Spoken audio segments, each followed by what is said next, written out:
Bienvenidos a esta nueva clase de hoy vamos a ver Estado y políticas públicas. No correspondería, pero olvidemos los días, voy a pedir por esta semana que olvidemos los días de la materia, porque lo que estoy haciendo, lo que vamos a intentar hacer en esta clase es hacer una evaluación, una reevaluación, una reestructuración de las dos materias en sí. ¿Por qué esto? Porque corrigiendo los trabajos de ustedes, muchos enviaron trabajos atrasados, han enviado trabajos de la primera clase, el primer, el segundo, el tercer trabajo, el cuarto trabajo recién en estas últimas semanas. Estoy viendo que, como es las actividades no quedaron bien, ¿cómo puedo decir? Bien entendidas, bien comprendidas. Entonces, me voy a echar un poquito porque estoy justo en el límite del teléfono, no lo puedo acomodar mejor. Espero que en el pizarrón lo vean. Vamos a hacer un repaso, ¿sí?, de las primeras tres actividades, ¿sí? La cuarta lo vamos a dejar para lo último, sobre la semana que viene vamos a ver hoy de estados y políticas públicas. Ahora, la otra materia, políticas públicas y derechos humanos, mañana o pasado, cuando tengan disponibilidad de vuelta, porque este pizarrón me lo prestan, y la verdad que es muy caro. Quise comprar uno, pero es muy caro y realmente creo que es esencial para que ustedes vayan recapitulando lo que vimos hasta ahora. ¿Cuáles son las... me voy a agachar un poquito, porque estoy muy en el borde de la pantalla. ¿Cuáles son los principales contenidos que debemos saber en la materia? Bueno, principal debemos saber bien la definición de Estado, ¿sí? Tenemos que ver y comprender la definición de Estado, qué es el Estado, ¿sí? Y creo que en los trabajos que estuve corrigiendo, algunos devolví, pero después vi que la mayoría tenían el mismo error. Algunos ya se los corregí, y yo sé que esto es rever algunas cosas, pero si le corregí bien 4 trabajos de la totalidad fueron muchos. Entonces por eso hago esta clase, para que les quede bien a ustedes. Voy a intentar acomodar un poquitito más esto, porque como es la altura no me deja ver, si no me lo pongo un poquito más acá. Ahí está, así me ve un poquito mejor. Bueno, en la primera actividad, recuerdan, vimos el concepto de Estado, y para mí la forma más fácil de comprender qué es el Estado es compararlo con otros conceptos. Lo que vimos nosotros fue el concepto de nación y el concepto de gobierno, comparándolos con el de Estado. O sea, el que a nosotros nos interesa es el concepto de Estado. Pero para entenderlo, por ahí vemos que muchas veces hablamos y utilizamos la palabra, más que nada gobierno, nación no lo utilizamos tanto a menudo, pero cuando nombran la palabra nación, por ahí la vinculamos al Estado, y son dos cosas o tres cosas totalmente diferentes. Entonces vamos a tratar de entenderlas bien. Voy a ir leyendo, que tengo en la computadora acá abajo, las actividades. Yo les había pedido, por ejemplo, que pueden mencionar una característica y un componente del Estado. Pedido esta actividad porque para mí acá hay una de las dos partes fundamentales para entender lo que es el Estado. Por ejemplo, una de las características, vamos a poner acá, Estado. ¿Sí? Lo pongo bien grande para que traten de leer. Estado. El Estado, para pensar qué es el Estado, tenemos que pensar en dos cosas. Una, el territorio.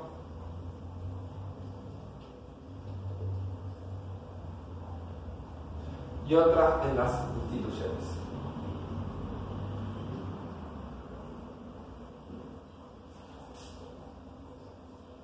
Esto es importantísimo, entender que el Estado vinculado al concepto de territorio y de las instituciones lo vamos a poder comprender mejor qué significa. El Estado tiene un territorio delimitado. Todos los estados que existen tienen un territorio delimitado. Eso es clave para entender lo que es un territorio.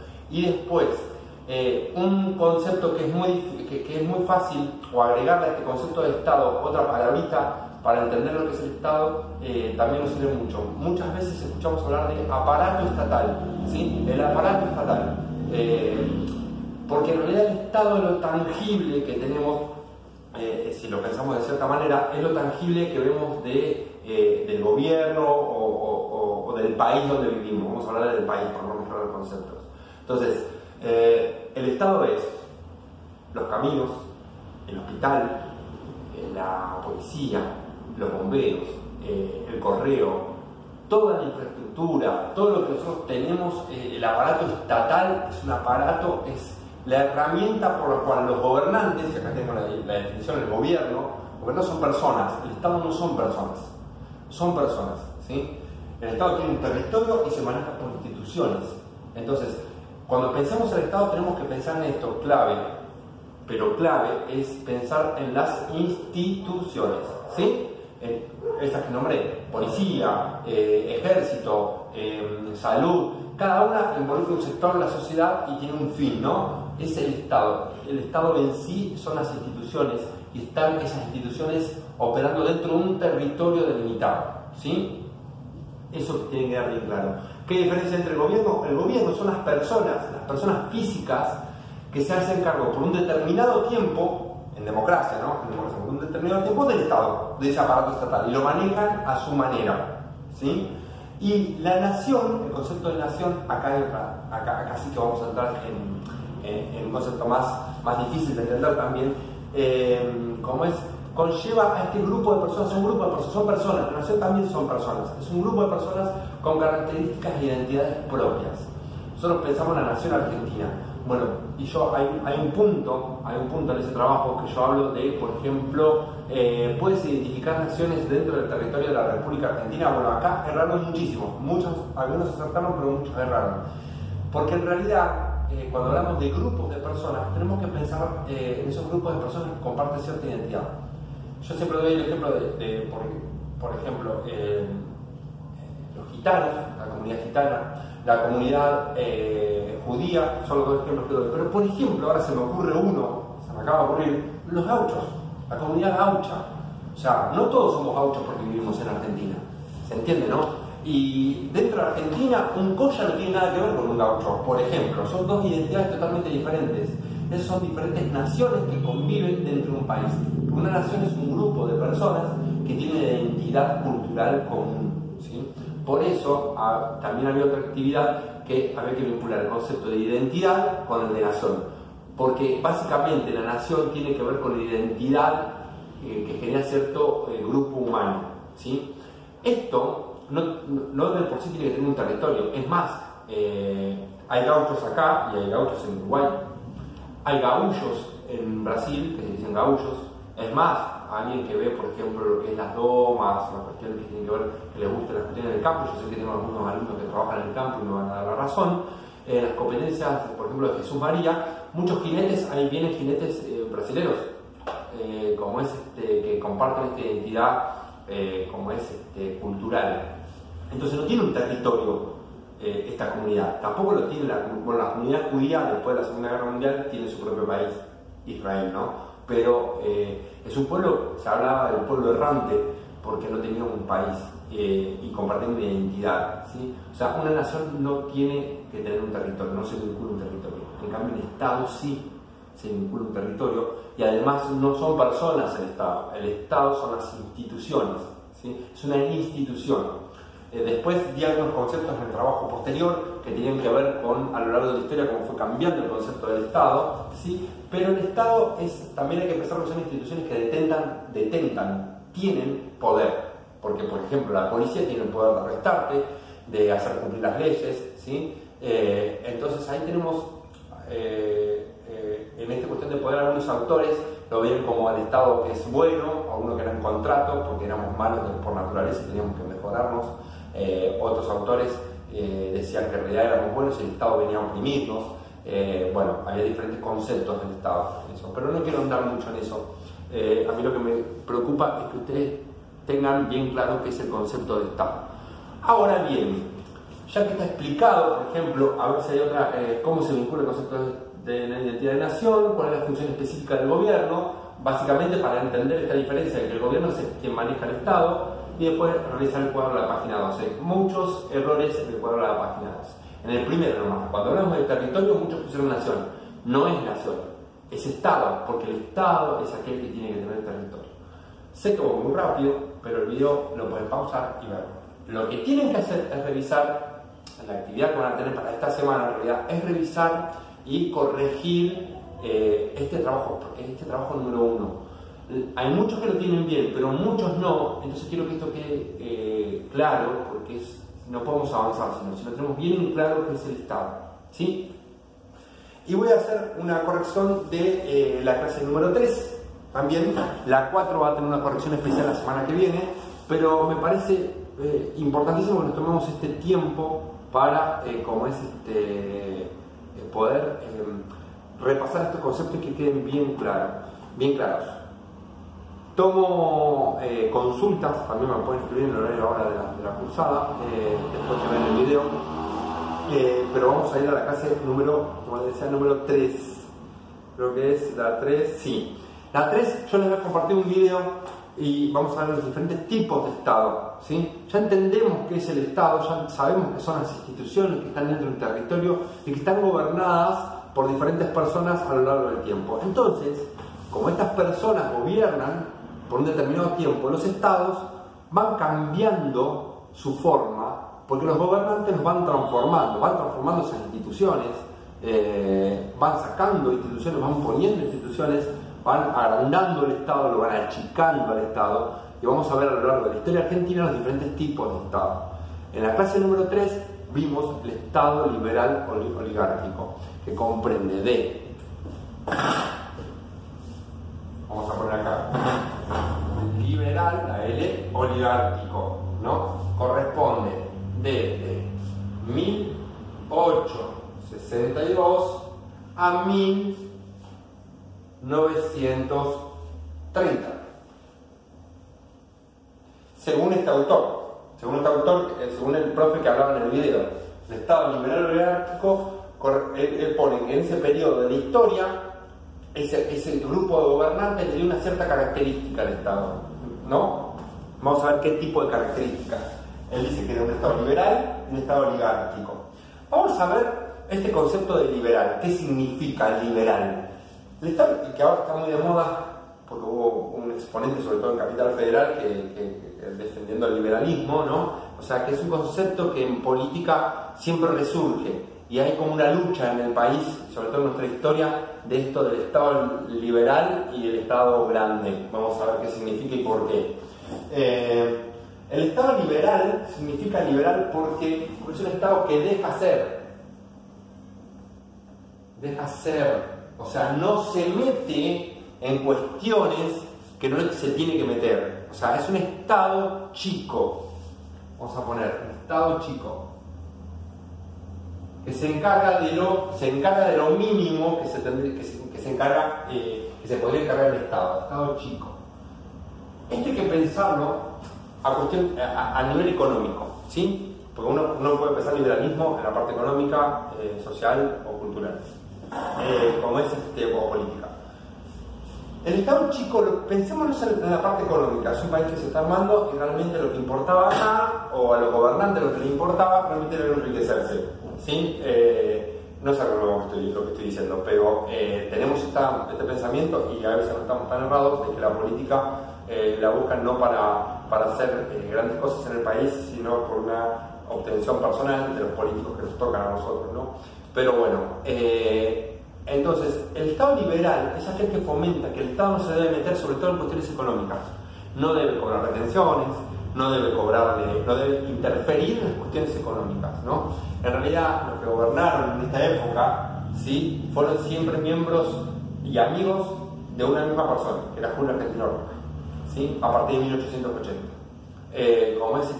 Y mantenían este status quo de los agrarios, gente de campo que tenía mucha incidencia económica en el país, en el cual no se le ponían trabas para poder sobrellevar adelante un modelo agroexportador. Argentina se posiciona en el mundo como el granero del mundo, vendemos cereales, entonces no hay que poner trabas. El Estado debe estar chiquito, no inmiscuirse en eso y dejarlo para que estos grandes estancieros crezcan y crezca su fortuna, ¿sí? Entonces, para eso había que mantener en el poder a amigos y familiares. ¿Cómo lo hacían? Mediante el fraude, ¿sí?, el fraude electoral.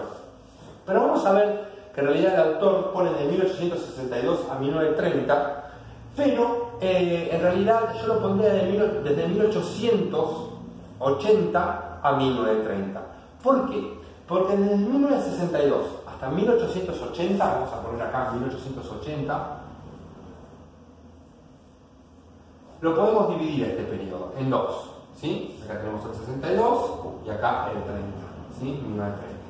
Porque en el periodo que va desde 1862 a 1880, estamos formando, se conoce en la historia argentina como el proceso de formación o de estructuración del Estado argentino. Y miren acá cómo entra la palabra Estado de vuelta y cómo tenemos que comprender acá el concepto de Estado. O sea, formar el Estado significa hacer caminos, hacer escuelas, hacer hospitales, tener un correo, todo lo que, tener una fuerza policial, tener un ejército que se logra en 1880, armar físicamente un aparato estatal, algo que se pueda ver, que el Estado esté presente dentro de la campaña. Se decía el campo, se decía la campaña. El Estado estaba presente en Buenos Aires, pero había que extenderlo en los pueblos y en las colonias, porque acá hablamos de pueblos en el sur, en la zona de Chascomús, pero en la zona del litoral había colonias, muchas colonias, como es que se fueron asentando, inmigrantes. El Estado no estaba presente, no había una fuerza policial, no había un juez, no había justicia. Entonces el Estado tiene que empezar a construir y a formar estas instituciones. Tanto el gobierno de Avellaneda, Mitre, Sarmiento y Avellaneda, se conocen como los tres gobiernos que van desde 1862 a 1930. Quiero que revisen en sus carpetas y van a ver las acciones que tuvieron. Yo pedí en esta actividad que vieran una o dos, muchos escribieron un montón, o escribieron la biografía. En realidad, lo que yo pido es qué acciones de gobierno tuvieron durante este periodo. Y las acciones de gobierno van a ver que la mayoría tiene que ver con crear escuelas, Sarmiento, crear caminos, el correo, crear aparatos del Estado. Entonces, durante estas tres presidencias se conformó el Estado argentino. A partir de 1880 aparece un personaje clave en la historia argentina, que es Julio Argentino Roca. Julito venía del sur de combatir a los indios de la campaña del desierto y era un héroe nacional, ¿sí? Había logrado terminar mediante una masacre y mediante un genocidio, ¿no? Eso es para debatirlo. Había logrado exterminar al indio, porque lo exterminó, y acabó con el problema de los malones. Entonces, él es un héroe nacional, viene e instaura un poder político sin parangón en la historia argentina. Realmente sí lo tuvo. Bueno, esto tal vez es una opinión propia, ¿no? Pero para su momento, para su contexto, realmente no había habido nadie que tuviera el poder político que tuvo Argentino Roca luego de la campaña del desierto, ¿sí? Entonces él instaura una serie de mandatos que los dirigía él mediante un partido que era el Partido Autonomista Nacional, PAN, así se llamaba, PAN, Partido Autonomista Nacional, ¿sí? Que desde 1880 hasta 1916, hasta 1880 1916, todos los presidentes fueron del PAN. Y parientes y amigos eran, todos. Mediante el fraude electoral pudieron hacer esas reelecciones y suceder su gobierno. ¿Qué mantuvieron estos gobiernos? Un Estado liberal. Oligárquico, porque era un grupo de personas. La oligarquía es el gobierno de pocos, pero esos pocos son ricos. El gobierno de los ricos, pocos ricos que gobiernan, y se van pasando el gobierno entre ellos, ¿sí? O sea, no es una dictadura porque está la misma persona constantemente, pero casi, porque piensan lo mismo. Es un grupo cerrado de personas que se van compartiendo el poder. Toma, hoy te lo dejo a vos, me lo dejas a mí, pero todos pensamos lo mismo, ¿sí? Entonces, es una oligarquía liberal. Liberal porque el Estado era chico, dejaba ser. ¿Por qué dejaba ser? Porque les convenía a ellos mismos, que eran dueños de tierra, y no les imponían, y no les cobraban retenciones, ni tenían que pagar impuestos, ni cosas que dejaban ser la economía, y ellos se llenaron de plata, ¿sí? Bueno, entonces, esto se termina en 1916 porque en 1912, 4 años antes, Sáenz Peña, que era del Partido Autonomista Nacional, mediante presiones de diferentes grupos y también creo que por convicción personal, él quiere terminar con el fraude. Y como había un grupo de personas que formaban la Unión Cívica, que luchaban porque el fraude se terminara. Bueno, dicta una ley del voto, la ley Roque Sáenz Peña, la ley de voto universal, que no era tan universal porque en realidad las mujeres no votaban todavía, pero bueno. Podían votar los hombres, hasta ese momento solamente podían votar aquellos que tenían propiedad, que tenían cierta edad, que tenían propiedad. En este caso podían votar todos, y era un cuarto oscuro, un voto secreto, ¿sí? O secreto obligatorio y universal, para terminar con el fraude. Es así que llega la Unión Cívica Radical, pero este nuevo grupo de gente no cambia mucho las cosas, sí en algunos aspectos, pero el modelo económico del país sigue siendo agroexportador, y como es no hay grandes cambios en esos 3 mandatos, hasta que en 1930 en esa presidencia está Irigoyen, ¿sí? Aparece en el 16, en el 22, eran de 6 años las presidencias hasta ese momento, en el 22 viene Nicolás Avellaneda, y como es en el 28 vuelven a elegirlo a Irigoyen, pero 2 años después, debido al contexto internacional de la crisis del 30 y la caída económica, un montón de cuestiones, le hacen un golpe de Estado, ¿sí? Que ahí el profe en el video lo pone como bombitas, ¿sí? Está re bueno porque ahí no podemos hablar del Estado, o sea, sí podemos hablar del Estado, ojo, porque tanto los golpes, cada golpe de Estado pone a un comandante o un líder que decide de qué manera va a ser el Estado, pero no cambia mucho, ¿sí? El Estado sigue siendo de la misma manera un Estado chico, ¿sí? Que se encarga de lo menos posible, porque dice que la gente y lo económico debe ser libre, que no tenemos que interferir, ¿sí? Entonces da lo mínimo, educación, hasta ahí nomás, policía y seguridad sí, mucho, se concentra en los estados militares, se concentra mucho en eso, reprimen, son estados militarizados por lo general, que tienen mucha fuerza de acción. Como es y salud hasta ahí, ¿sí? Entonces es un estado muy chico, ¿sí? Después en el otro periodo vamos a ver cómo el estado se agranda. Tenemos otro tipo de estado con Perón, ¿sí? Que es la actividad número 4, que esa la vamos a corregir más adelante. Lo que tienen que hacer ustedes ahora es ver en las actividades que hicimos, sobre todo en la actividad, primero ver la 1 y revisar que esté todo bien, ¿sí? Por favor, aquellos que no la hayan hecho con el libro, volver a verla, rehacerla. Y me la van a subir a mí a esta actividad de la clase de hoy de este video, ¿sí? Y como segundo punto, tienen que ver la actividad número 3 y encontrar aquellas acciones de gobierno, primero desde acciones de gobierno entre Mitre, Avellaneda y Sarmiento, acciones de gobierno que hayan anotado que demuestren la conformación del Estado. Como por ejemplo, Mitre extendió la red ferroviaria. La red ferroviaria llevaba mensajes, llevaba correo, es parte del Estado. O se hizo tantos hospitales, o las instituciones que crearon, ¿sí? En esos 3. Vamos a ver que Sarmiento, por supuesto, va a hacer con la educación, pero encontrar qué actividades. Y después, desde 1880 a 1930, encontrar qué presidentes, no en todos, no hay problema si algunos no hay, qué medidas de esos presidentes anotaron que tengan que ver o que ejemplifiquen que el Estado era chico o que no intervenía en los negocios de los grandes propietarios, ¿sí? Esas son las actividades que van a tener, me lo van a entregar la semana que viene, no hay problema, tienen una semana. Yo no voy a hacer más, no voy a ver la actividad 4 porque sería mucho todo junto, pero creo que queda bastante clarito y bien explicado. Ustedes me pueden hacer consultas sobre esto que hablamos, que les acabo de explicar, como me pueden hacer la consulta que quieran, pero tienen el video como para parar, retrocederlo, adelantarlo, ¿sí? Vamos, 23 minutos, fue una clase larguísima, chicos, pero bueno, quiero, y van a tener bastante trabajo.